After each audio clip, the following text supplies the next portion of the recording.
Okay, welcome everyone to this seminar in the seminar series of mobile and wearable health. And our speaker today is Justin Chan. Justin is an assistant professor in computer science and ECE at Carnegie Mellon University, where he directs the Semantic Signals Lab. His work is mainly on an AI-enabled digital health system with a focus on wireless and mobile technologies. Justin, floor is yours. Thank you for accepting our invitation. Absolutely. I'm really happy to be here, and thank you, Cecilia, for the warm introduction. So, so today, I'll be talking a little bit about the work that I've been doing on intelligent mobile systems for an aging world. So let's provide a little bit of context here. So, according to the World Health Organization, by 2050, the number of older adults aged 60 and older will double. And it's estimated that older adults will comprise 22% of the population. And what's really notable here is that this shift occurs globally in both high income as well as low and middle income countries. And in part, this steady increase in human life expectancy is due to a story that really reflects advances in medicine and technology. And this has been growing since the 1900s all the way till now. But it really also raises new challenges, in particular, how we have to do healthcare delivery. Specifically, as the population ages, it will place greater demands on traditional healthcare systems, which are already under quite a bit of strain. So older adults are much more likely to have chronic conditions, such as hypertension or blood pressure, where continuous monitoring and personalized measurement is potentially more important than occasional clinic visits. Many older adults also face mobility challenges, and they can have difficulties with frequent travel to clinics, so there is often a need for remote monitoring technologies. Today, I'll be presenting several mobile health projects that are designed for detecting and screening for different health conditions commonly found in older adults. So the first two projects in the first row here are focused on monitoring different aspects of cardiovascular health using smart home devices. And we'll then transition to a hearing screening device in the lower left, which actually may be of interest to today's audience on hearables for health. And finally, I'll be presenting a blood clot testing system using smartphones. So let's begin with the first system. So cardiovascular disease is the number one cause of death. It causes about a third of all deaths globally. And a major contributor to this is high blood pressure. And this is often called the silent killer because it can damage arteries for many years before any obvious symptoms. So there are quite a few cardiovascular diseases out there, but there's really one key marker that's associated with all of them, and that's arterial stiffness. So let's try to understand this. In a healthy body, what you can see there is that as the heart beats rhythmically, it will generate pulse waves that will travel across the entire arterial system to different pulse points, including the wrist, the neck, and so on. But in patients that do have cardiovascular disease, what happens is that the elasticity of the walls are weakened due to a buildup of plaque that stiffens the walls, and it forces the heart to beat faster, and it increases the speed at which this pulse wave travels from the heart to these other peripheral points in the body. But if you can actually measure the propagation time for the pulse wave to travel to these different sites, you can potentially build up a whole body heat map of pulse transit time and enable comprehensive monitoring of cardiovascular health. Furthermore, based on these estimates of pulse transit time, you can estimate blood pressure across the whole body, potentially without even having an inflatable cuff. So let's take a look at some prior work in this space. The challenge, however, is that in terms of whole body cardiovascular monitoring, there are a lot of challenges in terms of having it work comfortably for long-term use. So what you could do is you could measure pulse transit time using either invasive catheters or contact-based attachments, such as a wearable. So this is one of the graduate students that I work with, and he's being hooked up to all these different sensors, and not very comfortable, as you can see. And there are vision-based systems where you can point a camera at your body and look at subtle changes in the color of your skin to actually, which actually changes with respect to different cardiac signals. And you can use that to track these conditions, which seems elegant, but it doesn't work very well in low light conditions.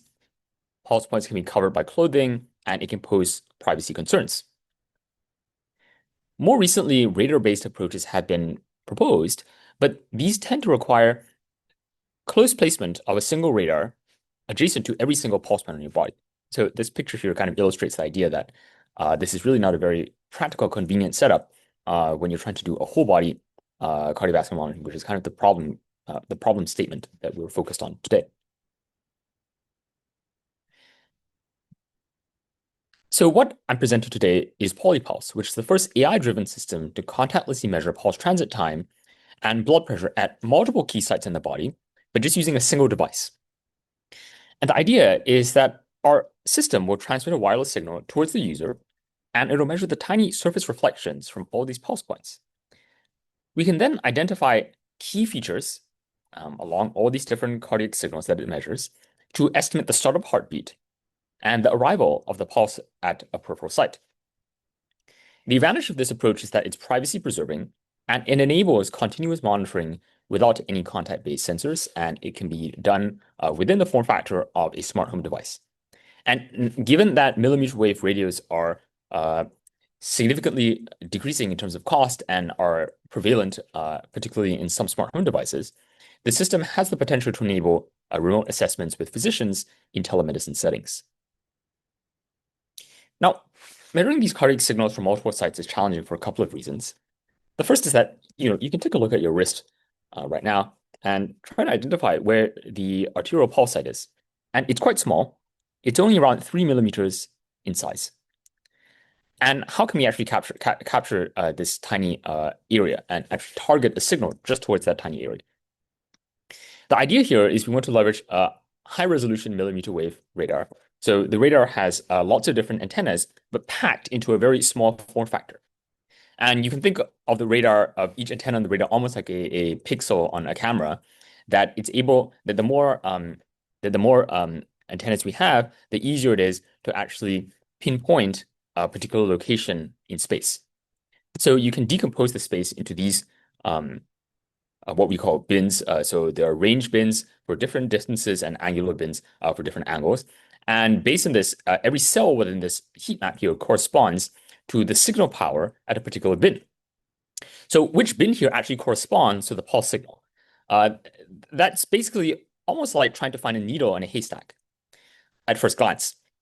But the way we actually try to identify that bin is to leverage what we know about the position of the radar and the user. So the radar is in a fixed position, and the user is also in a fairly known position, sitting upright. And we can decompose this space to say, okay, these set of bins corresponds to the wrist, these to the head, these to the neck, and these to the heart. And these are kind of coarse-grained anatomical constraints which we can search within for the respective pulse point. And this way can also not just reduce computational complexity, but also reduce the chances of picking up any unwanted reflections from the environment.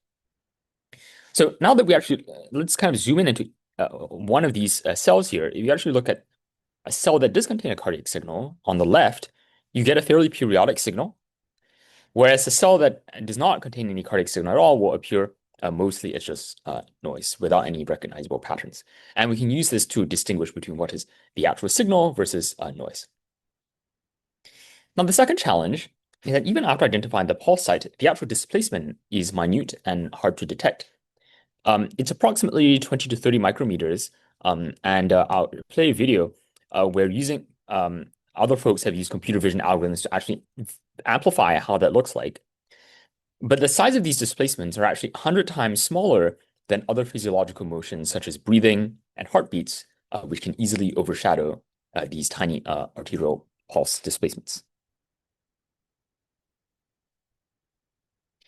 To detect the accurate timing of pulses, we leverage a machine learning architecture that is kind of custom designed to this particular problem at hand. So we use a convolutional encoder-decoder architecture within LSTM, and the idea is we want to model the temporal behavior of the waveforms. So as input, you have the radar waveforms, and as the output is a probability distribution indicating where the start or the end of the pulse is. So those peaks correspond to our probability guesses for where they occur. Instead of just looking at a single point, though, we also actually look at adjacent bins or adjacent regions around that pulse point. And the reason is that the pulse is not really just like a spring that just goes back and forth at a single location. It's actually, essentially fluid flowing all the way through your body, your arm, and coming back down. And the adjacent areas of tissue will also change as the pulse propagates along that entire region. And we capture that idea using this spatial pooling block. The final idea here to increase system performance is to leverage the observation that some pulse points will produce stronger signals than others, such as at the heart, in comparison to, say, at the wrist. So given that all these pulses actually originate from the same heartbeat, we can leverage the strong pulse as a reference to improve certain feature detection within the weaker pulse. All right. And the idea is that really this approach is more resilient to noise and signal degradation at a single site. So we performed a pilot clinical study here, and let's take a look at some preliminary data. We measured pulse points at the heart, the wrist, the neck, and the head. And we compared the performance of our device to a commercial cuff-based blood pressure monitor. And we were able to obtain correlations of 0.92 compared to these blood pressure cuffs. And it is within the performance guidelines set out by the FDA, which is really nice because it means that essentially this is accurate and can be used potentially commercialized in the future. The system can also measure pulse transit time. So the pulse transit time from different pairs of sites, so from the head to the wrist, the heart to the neck, the heart to the wrist, or have correlations between 0.73 to 0.89. And these preliminary results suggest that this proposed system can provide a non-invasive measure of cardiovascular health across multiple regions of the body. All right, so that's the first system of the talk. Now I'll be transitioning to another wireless sensing system, also focused on cardiovascular health, but the focus here is is really on the emergent condition of cardiac arrest. So out-of-hospital cardiac arrest is one of the leading causes of death. It accounts for about 300,000 deaths annually, with many victims dying alone in their sleep. CPR, if performed in a timely way, can increase the chances of survival. But this is often not the case for many victims who die alone in their sleep, oftentimes in their bedroom, sometimes without anyone around. Existing approaches for analyzing heart health are often focused on wearables such as the Apple Watch. But the problem, particularly in the case of cardiac arrest, is that many victims die alone in their sleep, where they may not be wearing a smartwatch. But perhaps more importantly, these devices cost hundreds of dollars, which does not make them equitable to everyone around the world, particularly those who are in low socioeconomic regions of development. So instead of using wearables, our idea is basically to use agonal breathing, which is a distinct audible biomarker that occurs in more than half the cases of cardiac arrest. And this occurs when a patient experiences really low oxygen levels and they produce this kind of guttural gasping noise. So I'll play an audio clip of that sound. I'll play it now.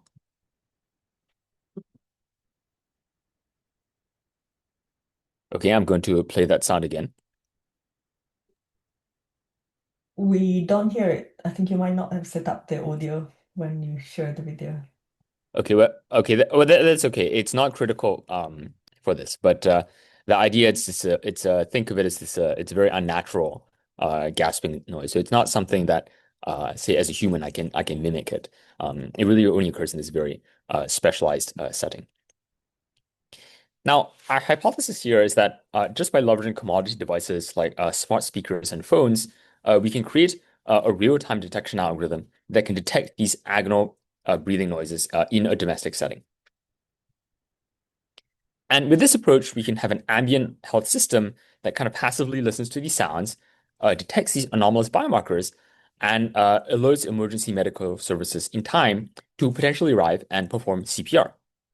The victim does not need to wear any special devices, and this runs in real time locally, so none of their data needs to be sent to the cloud, which can violate their privacy. So it's all local. Now, there are several challenges here, as you can imagine. This sort of a data set is not easy to get. You cannot simulate this agonal breathing in a lab setting.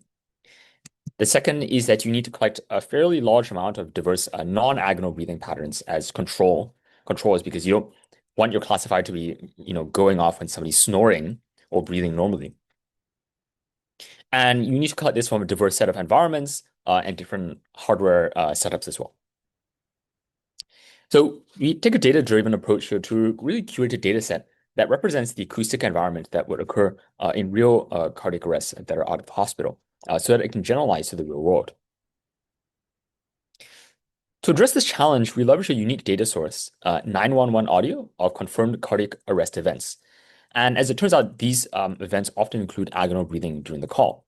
And what would happen is that the dispatcher would, in fact, ask, oftentimes the victim is dying, is having this cardiac arrest, and their loved one is calling 911, and the operator is saying to place the phone by the victim's mouth to listen specifically for the presence of agonal breathing, to see if the patient needs immediate CPR, and if so, they would instruct the loved one to actually perform CPR.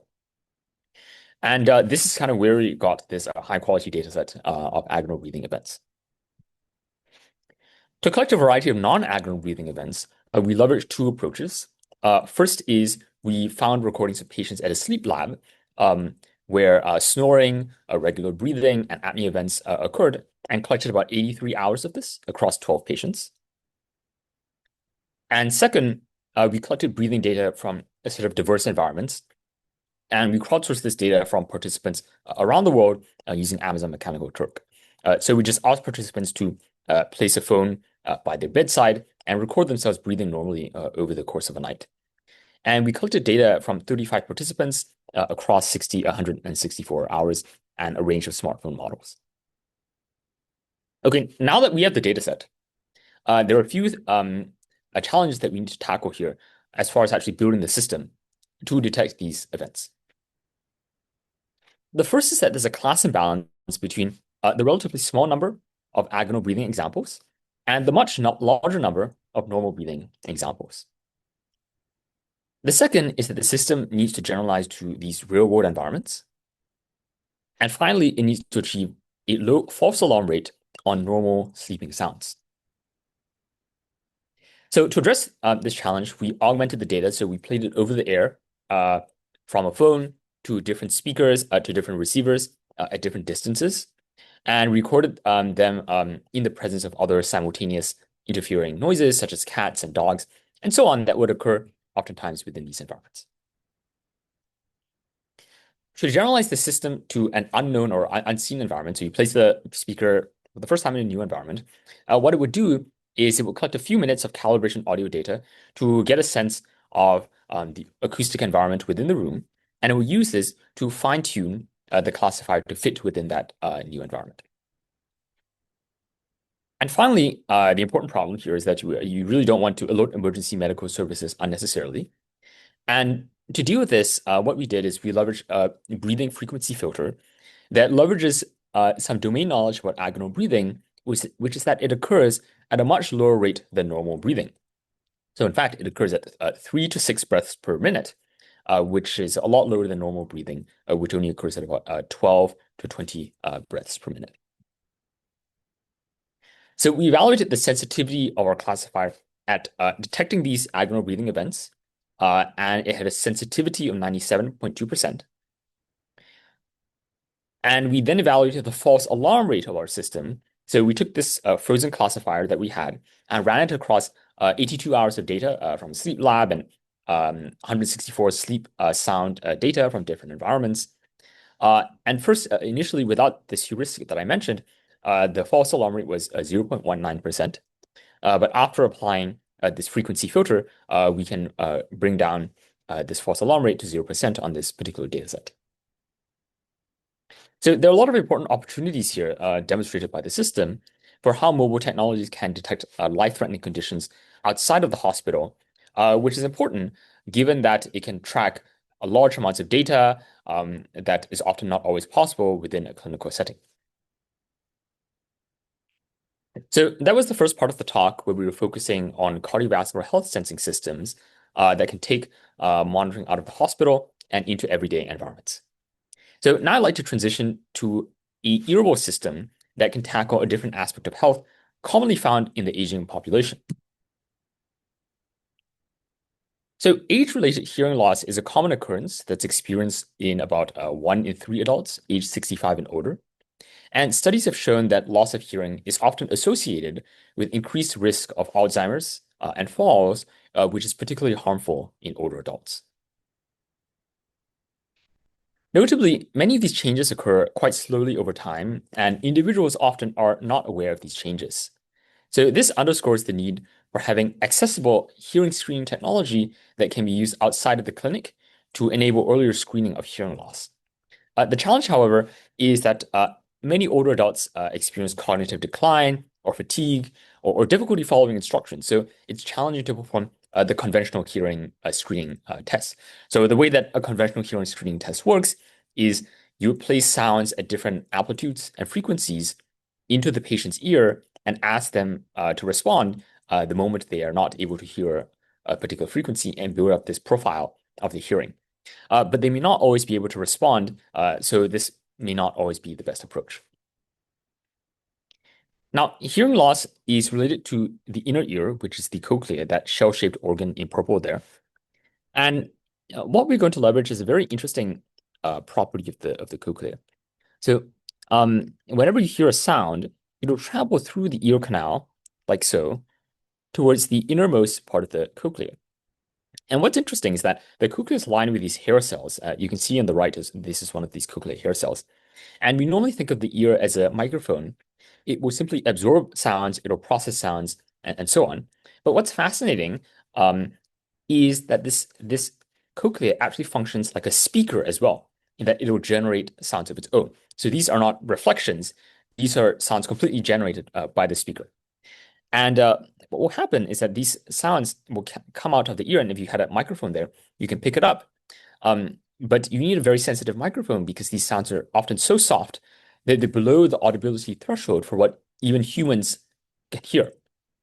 But as you can imagine, these test equipments and microphones need to be quite expensive in order to actually be used, and that does not always make it equitable or practical to use outside the clinic.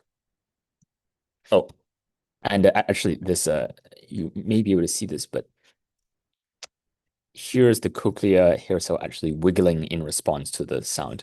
So very subtle vibrations right there. All right. So to address this problem, we designed two low-cost systems for hearing screening. The first uses $2 to $3 earphones, the kind you would normally just get on a flight and throw away. But you can connect it to a cheap budget smartphone and run algorithms in real time to actually detect these weak sounds from the ear. And the second is a $30 wireless earbuds, such as these, that can stream data over Bluetooth to a smartphone. And it's leveraging the in-ear speaker and the microphone positioned directly into the ear to actually enable this test. Now, actually building the system requires tackling several challenges. The first is that we're talking about low-cost microphones that cost $1. They're not traditionally designed to detect extremely soft sounds compared to high-end microphones. The second challenge is that when you combine when an acoustic signal arrives at the eardrum, it'll come back with reflections from the ear canal and also the wireless earbud. And these unwanted reflections are quite significant, and they're not at all, and it can overwhelm the signals that are coming from the cochlea, which is what our target is. And the third challenge is that the system needs to work across different ear canal shapes and sizes, and this can vary by individual and by age. Now, to address these challenges, we leverage two key properties of the cochlea. And the first property is that when you send in the signal and the reflections and the sounds from the cochlea are separated in time, they overlap a little bit, but they're not entirely overlapping. And that's the first property. And the second is due to the coiled shape of the cochlea, what will happen is that first sound will arrive at the base of the cochlea, which will respond to high frequency sounds. And then it'll travel to the innermost part of the cochlea, which will respond to low frequency sounds. So this is a very distinct acoustic profile that's quite different from traditional reflections. To extract these sounds, we leverage a two-step wireless sensing approach. And the goal of the first step is we're trying to estimate the time during which the reflections are occurring. And then we can basically ignore that period of time and just focus on the sounds, the time afterwards when the cochlear sounds are being generated. And to do this, we send a chirp or a linear frequency modulated signal into the ear that goes from 5 to 15 kilohertz, as you can see. And you get back reflections at different points in time. And what's interesting here is that each reflection is associated with some time delay, but it's also associated with a frequency shift that we can extract. And the way that we do that is by taking a fast Fourier transform over the entire received signal. And we can basically figure out the period over which the reflections remain significant and use that kind of to as part of a filtering step in the time domain. The second step is now we actually want to elicit these signals from the cochlea. And to do this, we send a specific signal, and the signal is a wideband pulse that goes from 0 to 5 kilohertz, which is the frequencies that are critical for hearing. And we transmit a train of them. So they're 500 microsecond pulses. And we send a train of them into the ear, and we combine the responses over time to improve the signal to noise ratio.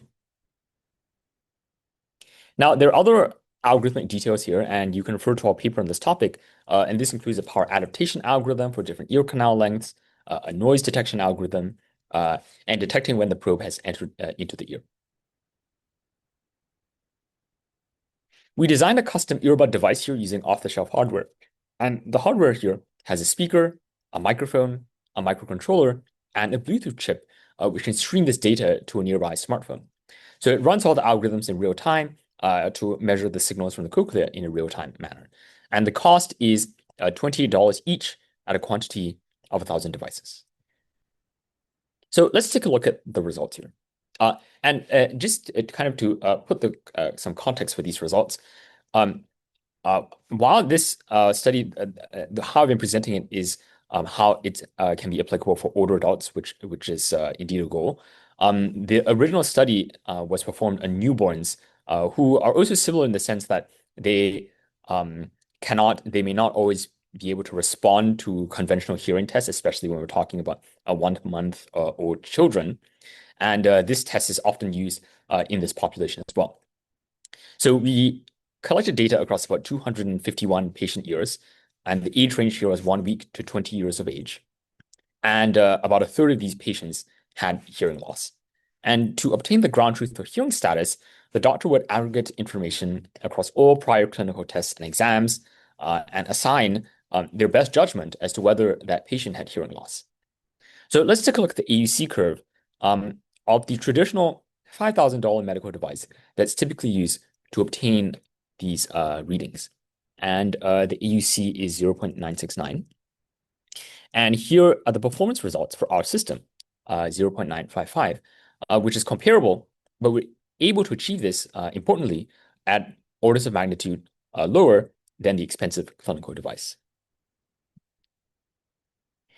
Now, I also want to demonstrate here the importance of hardware and software co-design with our results. So if you take the conventional algorithms running on these FDA-cleared devices and you run it on our low-cost hardware, you get lower AUCs of 0.763. But in contrast, if you use the software algorithms that I had described earlier that were specifically created for this hardware, you're able to achieve a much higher performance of 0.958. And this demonstrates a key point that when you actually co-design the hardware together with the sensing algorithms together, you can achieve the best of both worlds of both the high clinical accuracy as well as the low cost. And there are really many opportunities for us to design interesting techniques here. So now I want to mention a transition a little bit to this short system on a blood clot testing tool using smartphones. And the idea here, I believe, I was really interested in how we could do biofluid sensing just using onboard sensors on the phone, because there has been a lot of work on connecting the phone and using it as a display in a processor and connecting it to very expensive sensors to do blood-based sensing, microfluidic sensing, and so on. But the idea here is, can we leverage only the onboard sensors to do some kind of biofluid sensing? So here's an image of the system, which I will describe. And I will motivate the system in this slide. So blood clot testing is really critical for millions of people, particularly those on lifelong blood thinners like warfarin. And typically, you have to go to a hospital laboratory or have an expensive at-home device to measure the amount of time it takes your blood to clot. And oftentimes, people who have these blood disorders need to do testing multiple times a day because the blood thinners that they ingest, it actually interacts with the food that they take and the medication that they take. So you actually need to check if your clotting time is within an acceptable range. But as you can imagine, patients who cannot afford conventional testing approaches are really only in the acceptable range about 40% of the time due to less frequent testing. So to address this problem, we designed a smartphone-based test that can detect this blood clotting time using a single sample of blood that's only around 10 microliters. So I'll play a video here. There's no sound, so that's fine. So here I am. I'm taking a finger stick of blood from my finger, and I'm drawing it up into the capillary tube. I'm then going to deposit it into this tiny plastic cup with a little copper particle and attach that to the phone. All right. I'm going to then, so let's take a look at the view from the camera of the phone. And you can see there's the blood and the copper particle and this plastic attachment. So what I'm going to do is I'm going to turn on the vibration motor of the phone. And what that's going to do is it's going to cause the copper particle to move around energetically because the blood is in a liquid state. But the moment that the blood clots, it becomes viscous, and the copper particle will immediately come to a standstill, a little bit like this. So you can see the vibration phase where it's moving around a lot, and the stationary phase where it's clotted, and the amount of motion decreases substantially. And you can use this to accurately detect blood clotting time.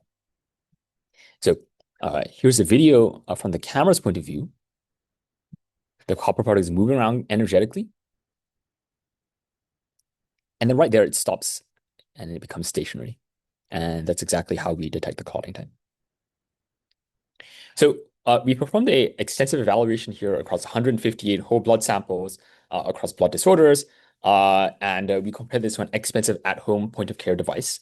And we also compared 280 plasma measurements as well. And our system was able to perform accurately compared to these two reference measurements. And this is another example of how mobile systems can enable frugal and high-quality clinical testing. So I have a couple of slides left. I want to present just this one final system. This is some ongoing work here. And we've been really interested in smart glasses, which have been taking off these days, with Meta Orion and various other big technology companies investing significant amounts of energy into creating smart glasses. And one really interesting technology trend that we've noticed is, especially if you look at these patents coming out of these large companies, is that they're including soft electrodes into key parts of their VR or AR setups. And these electrodes can be used to measure biosignals like EOG, which is the electrical signal, the tiny electrical signal that's caused by your eye just moving around. And it's this really, really tiny signal. And we wondered, by taking advantage of this technology trend, how can this be used to benefit the older adult population? So as people age from their 40s to their mid-60s, their eye's ability to focus gradually weakens. And this is a very common phenomenon. I mean, 1.8 billion people in the world are affected by poor eyesight as they age.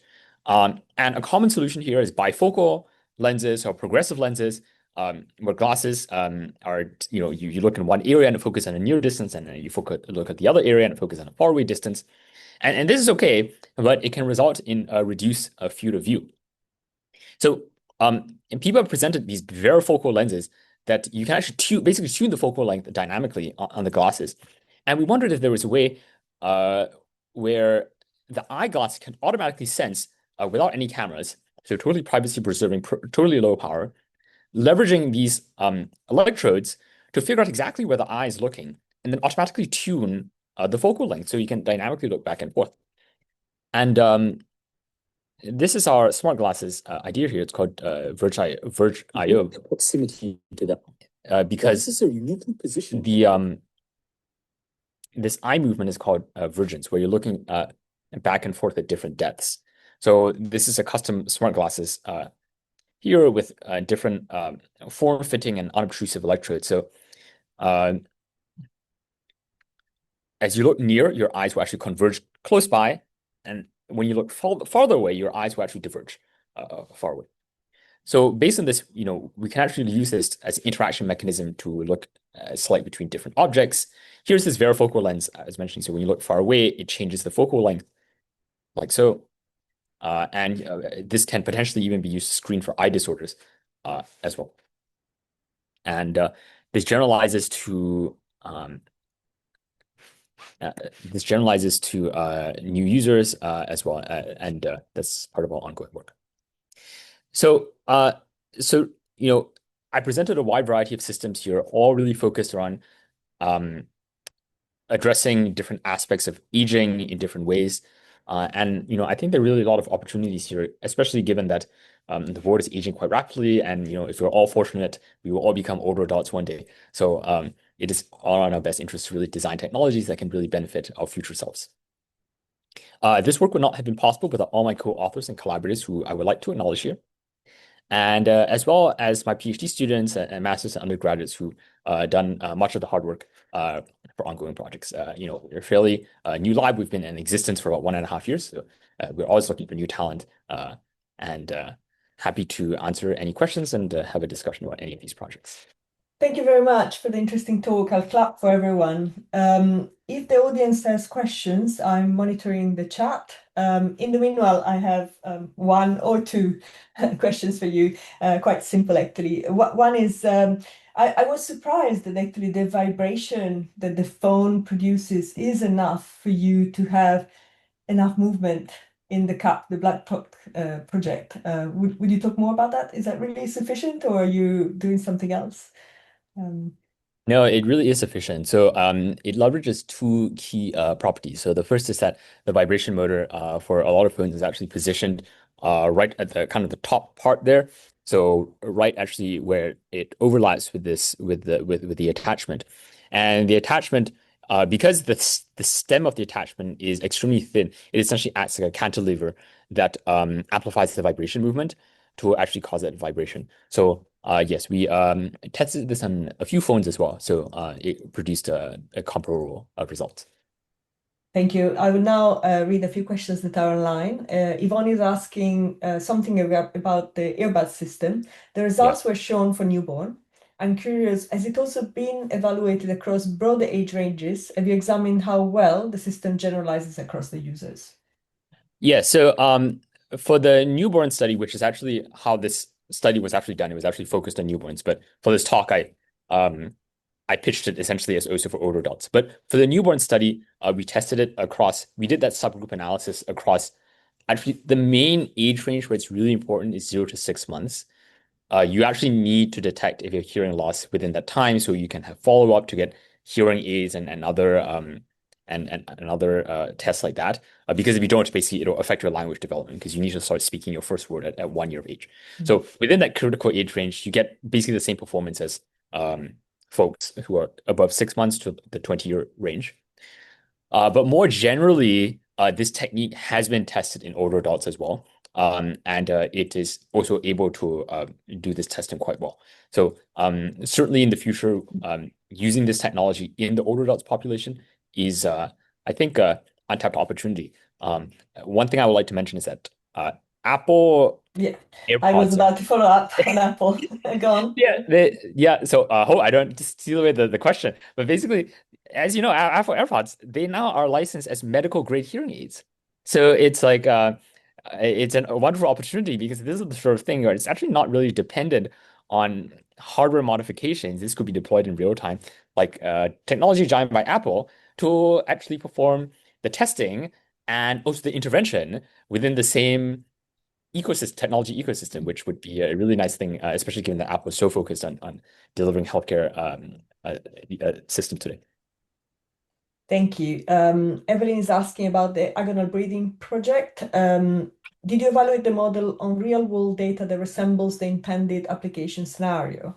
If so, how was this evaluation conducted? If not, do you consider it essential to validate the system's usability, and what alternatives evaluation methods do you have? Yes. So the agonal breathing data was collected on a gold standard data set of people literally having agonal breathing. Like think of agonal breathing as somebody's potentially their dying breath if they're not saved in time. So I actually listened to about 40 hours of this like this is my second year of my PhD, and you have to listen to about 40 hours of literally people having cardiac arrest and like dying, and their loved ones are on the phone, and the 911 operator was instructing them how to perform CPR. So this is basically as real of data as you can possibly get. And it's very hard to get data. You really can't simulate this in the lab setting. So this was the data set upon which we did both the training and the testing, but of course, the partition, so there's no overlap. But this is essentially how this was conducted. Thank you. Harsh is asking, do the smart glasses take into account the user's focal range? How does it account for, sorry, the question has changed. Since the eye would try to focus to the desired distance as well, how does it account for that when focusing based on distance?